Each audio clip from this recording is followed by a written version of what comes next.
Welcome back to Coast Vue. Listen, I want to share a quick quote with you, and then we'll move over to Johnny Poulos and find out what's going on in his world these days. A Facebook friend by the name of Monique Fullerton posted this, and it is from a Daily Dose of Happy. And here's the comment, or here's the quote: trust the wait and embrace the uncertainty. Everything will come at the perfect time. When nothing is certain, anything is possible. I love that. I always, I think one of the things I learned earlier in my career was that people want certainty, and they have a difficult time dealing with ambiguity when things are ambiguous, when it's very uncertain about where the future is headed. In my career, especially later in my career, dealing with very significant corporate change projects, I thrived in a scenario where there was ambiguity, where my role as a leader was to show people that anything was possible. And that's what that quote is talking about. And that applies to your job, to your life. It says, trust the wait and embrace the uncertainty. Everything will come at the perfect time. When nothing is certain, anything is possible. I think that's just really wise advice. So now let's shift gears and move over to my friend Johnny Poulos. He's the director of the 10 to 34 project. It's a wellness and resiliency program at the Mississippi Highway Patrol. He used to be head of public affairs. And most recently, I had a great visit with Commissioner Sean Tyndall, who talked about the wellness program that you're involved in, Johnny. And we'll talk more about that here in just a second. But first, before we go any further, welcome back to Coast Vue. And how you doing, my friend? Thank you for having me, Ricky. And it's been very busy, but in a very good way for me. As you know, I have made that transition into this new program, and I'm very excited to see where we can take it. Hey, when I hear the Poulos name, I'm going to go back a little bit and tell people about what the Poulos name means to me. But in my early days at the Sun Herald, worked there for many years, as 27 years to be exact, and then ultimately became the president and publisher of the Sun Herald.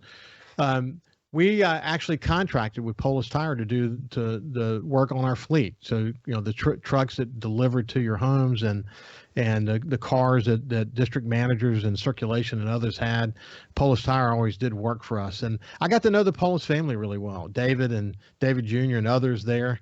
The Poulos family in particular just meant a lot to me. But along the way, I got to know Johnny. And our paths crossed. He ultimately goes into the Highway Patrol. He gets very focused on all kinds of neat stuff. We've talked about it before on this program. I say neat, but I would say important stuff. For example, this whole notion of kids and the distractions that can cause them to wreck. Whether the distraction could be drug abuse, it could be alcohol abuse, it could be your phone, it could be, mobile phones. I think, man, Johnny, when you look at the growing numbers on distracted driving in kids, especially as it relates to smartphones and using smartphones going down the road, it's scary, isn't it? Absolutely. And Ricky, before we get into that subject, I need to tell you, and I always do, how appreciative I am of you and how you helped guide me in my career and help me stay focused through the tough times on what really matters. And in my job, and where my passion lies, it's helping people. And and I'm going to continue doing that till the day that I take the uniform off, and we'll see. I've got a date in mind. I got a couple more years that I'd like to work, but I'm going to rely on people like you and other leaders around the state. I'm very appreciative of Commissioner Sean Tyndall and Colonel Randy again in giving me this opportunity. That transition from traffic safety worked well with me going to the wellness program. Now, to answer your question, you know me, I'm always going to be concerned about what our teenagers are doing out there on the roadways in Mississippi.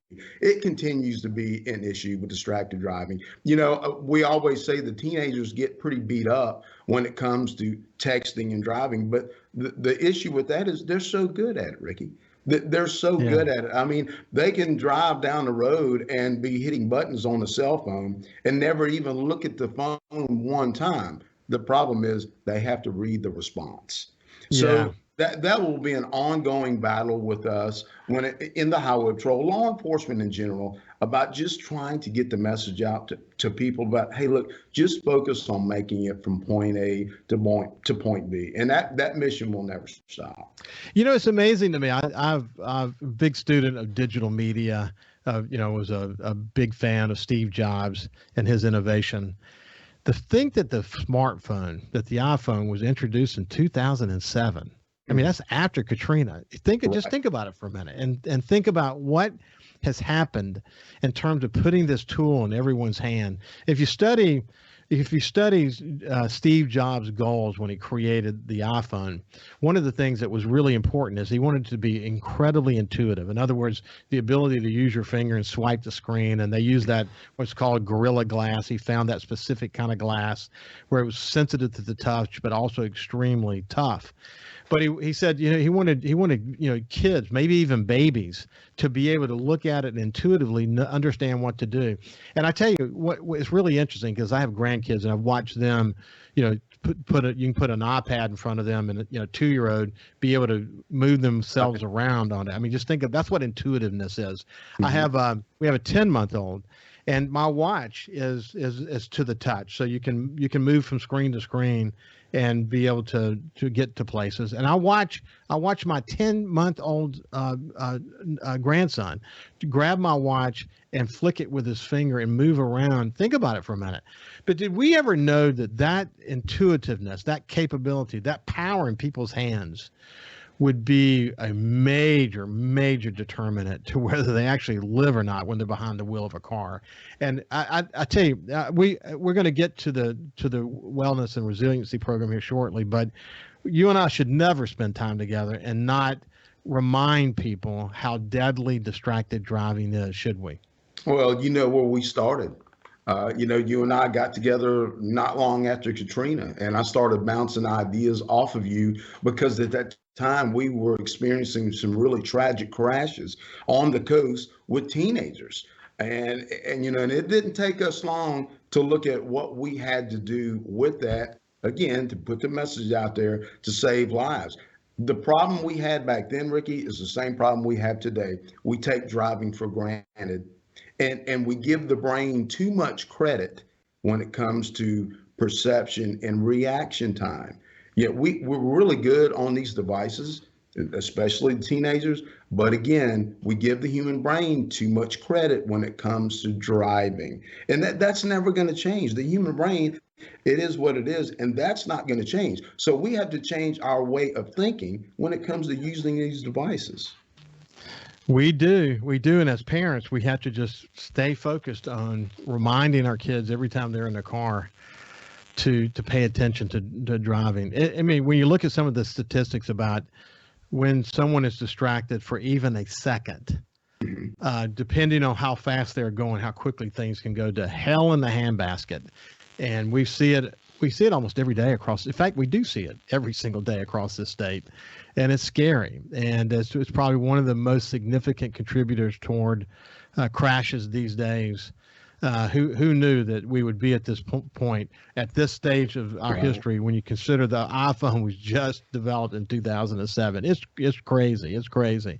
But like I mentioned, Johnny, I talked to Commissioner Sean Tyndall last week. He's a regular on our show, and it's been great watching his journey at the department. And I observed of him when we were together this past time that there was a calmness about him because he's got everybody in where he wants them now, and he's able to focus on policy and connecting to people. He actually told me a story out the air I thought was pretty cool. He was at a driver's license office just visiting, and he learned that one of the greeters of someone at the door near the door was it was her birthday. And he sang her birthday, happy birthday to her right there in the middle of the lobby. And I like the thought of how he's humanizing. He's kind of a hands-on leader. You know that. He's someone who really wants to be involved. And he was talking about the efforts to reach out to the patrolmen, because as you know, the Department of Public Safety has a lot of different pieces to it. Mm-hmm. But he really was very focused on the highway patrolmen and reaching out to them, was having these kind of meetings with them and going around the state and talking to them. He spends a lot of time doing that. But then when he got to what you're working on, the 1034 project, the Wellness and Resilience Program, he was really proud of it and felt like some good things were going to come from it. So tell me, let's just frame what it is, and we'll talk more specifically about it after we come back from break. But tell me about what is this program? Okay, to give you an idea of why we named it the 1034 Project, 1034 is a 10 code that we use for radio transmission. 1034 stands for Officer Requests Backup. We thought what a great title to give this Wellness and Resiliency program, and that's what we're building on. I should have remembered that from my paramedic days, and now it's all kind of rushing back to me, frankly. And when we come back, we'll continue our conversation with Major Johnny Poulos and talk specifically about the Wellness and Resiliency program that they're doing at the Mississippi Highway Patrol. You see after this break. Welcome back to Coast Vue. I have Major Johnny Poulos with us. He's the project officer for Wellness and Resiliency Program for the Mississippi Department of Mississippi Highway Patrol. Excuse me.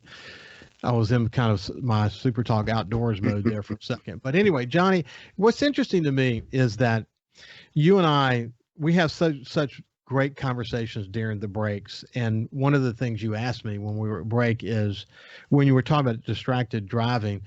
I worked as a paramedic early in my life, and you asked me, you said once you have the images in your head of what is possible when people have accidents because they were distracted for one reason or another, once you've participated in a situation like that, you never forget it, do you?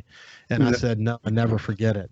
And you never forget it, do you? And the thing that drives you to stay focused on it is you don't want other people to have to see that, because it's literally will scar you for the rest of your life. You get through it, but it does create motivation and a powerful image for why you want to keep the message out there so other people don't have to face that. It's really important, isn't it? Yes, and Ricky, that's why this program is so important. Wellness and resiliency programs are not new. There are a lot of agencies around the country that have had these type of programs in place for over 10 years. And in saying that, once I received the responsibility of developing our program, I've reached out to states across the country. I've reached out to sheriff's departments, police departments, and sheriff's departments and police departments within Mississippi, because at the end of the day, we want the 1034 Project to be the best wellness and resiliency program in the country. It is needed just due to some of the things that we talked about. Studies show that repeated exposure to critical incidents or traumatic events have long-lasting effects, not only on the officers, but their families as well. We have to provide the resources to the families, because as you well know, they're the support system that we have in place once the car turns off and we go in and we take the badge and the gun off. And that goes for any first responders. And what's going on in society, in today's world, you cannot turn the TV on and not hear something about law enforcement in some negative aspect. Well, keep in mind, we're kind of desensitized to that as a law enforcement officer, but our families are not.